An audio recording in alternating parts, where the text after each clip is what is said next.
കളിച്ചുകൊണ്ടിരിക്കുമ്പോഴാണ് സ്ട്രീറ്റിൽ നമ്മളെ പുതിയൊരു ഫ്രണ്ട് എത്തിയിട്ടുണ്ട്. അങ്ങനെ ഹലോ ഇവൻ അടിപൊളി കേട്ടോ. അപ്പോൾ അങ്ങനെ അടുത്ത പുള്ളിക്കാരൻ ഇവൻ അവൻ്റെ ഫ്രണ്ടാണ്.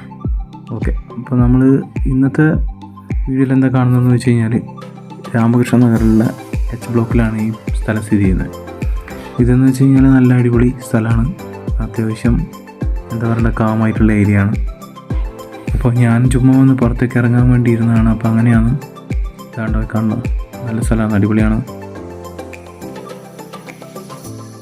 തിമ്മയ്യ പാർക്കിൻ്റെ ഓപ്പോസിറ്റാണ് ഈ സ്ഥലം വരുന്നത്. തിമ്മയ്യ പാർക്ക് എന്ന് പറഞ്ഞു കഴിഞ്ഞാൽ രാമകൃഷ്ണ നഗറിലുള്ള എച്ച് ബ്ലോക്ക് എന്ന് പറയുന്ന സ്ഥലത്താണ് ഈ തിമ്മയ്യ പാർക്കുള്ളത്. തിമ്മയ്യ എന്ന് പറയുന്നൊരു അമ്മയാണ്.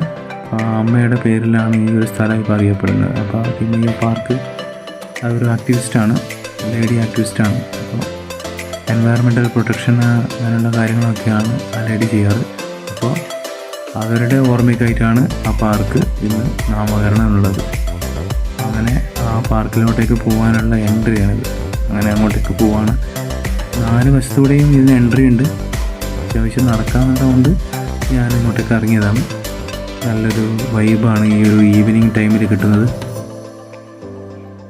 ഇതൊക്കെ നല്ല വൈബ് വരുന്നൊരു സ്ഥലമാണ് ഈവനിങ് ടൈമിൽ. സിറ്റിയിൽ നിന്ന് മാറിക്കഴിഞ്ഞാൽ നമുക്കിതുപോലുള്ള വൈബ് കിട്ടുന്ന സ്ഥലം ഒന്നിതാണ്.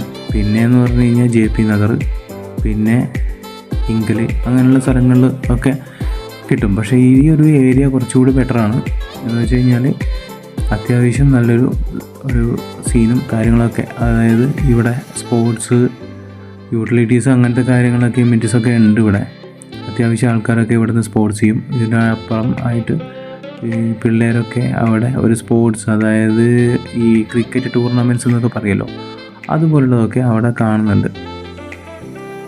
അങ്ങനെയുള്ള കാര്യങ്ങളൊക്കെയാണ് ഇവിടെ മെയിനായിട്ടുള്ളത്. ഈ ഒരു സ്ഥലത്ത് കുറേ ആൾക്കാർ ഈവനിങ്ങിലൊക്കെ പുറത്തിറങ്ങുകയും സംസാരിക്കുകയൊക്കെ ചെയ്യുന്നൊരു ആയിട്ടാണ് ഇവിടെ കാണുന്നത്. ഞാനിവിടെ ഇറങ്ങിയപ്പോൾ അങ്ങനെയാണ് എനിക്ക് കാണാൻ കഴിഞ്ഞത്. ഒരുപാട് ആൾക്കാർ പല ദിക്കുന്നായിട്ട് വന്നിട്ട് ഇവിടെ വന്നിട്ട് ഇരുന്ന് അവർ എന്ത് ചെയ്യും, അവരുടെ സമയം സ്പെൻഡ് ചെയ്യും. ഈവനിങ്ങിൽ ഈ വയസ്സായ ആൾക്കാരാണ് കൂടുതലായിട്ടുള്ളത്. അപ്പോൾ അവർക്കൊക്കെ ഈ ഒരു ഭാഗത്തൊക്കെ ഇരിക്കാനും എടുക്കാനും നല്ലൊരു വൈബാണ്. ഇതാണ് ഞാൻ പറഞ്ഞ ആ ഒരു സ്പോർട്സ് ക്യാമ്പ്. അതായത് ഇവർക്ക് വേണ്ടുന്ന കാര്യങ്ങളൊക്കെ ഇവിടുന്ന് പഠിച്ചെടുക്കുക എന്നുള്ളതാണ്. അതായത് ക്രിക്കറ്റ്സ് എങ്ങനെയൊക്കെ ആ ഒരു രീതിയിലൊക്കെയാണ് ഇവിടെ പഠിപ്പിക്കുന്നത്. അത് കഴിഞ്ഞ് കഴിഞ്ഞാൽ സ്പോർട്സിൻ്റെ കഴിഞ്ഞ് കഴിഞ്ഞാൽ പിന്നെ തിരിച്ച് ആ റോഡ്, കാണുന്ന റോഡാണ് വിവേകാനന്ദ റോഡിലേക്ക് പോകാനുള്ള ഒരു ക്രോസ് റോഡ്. പല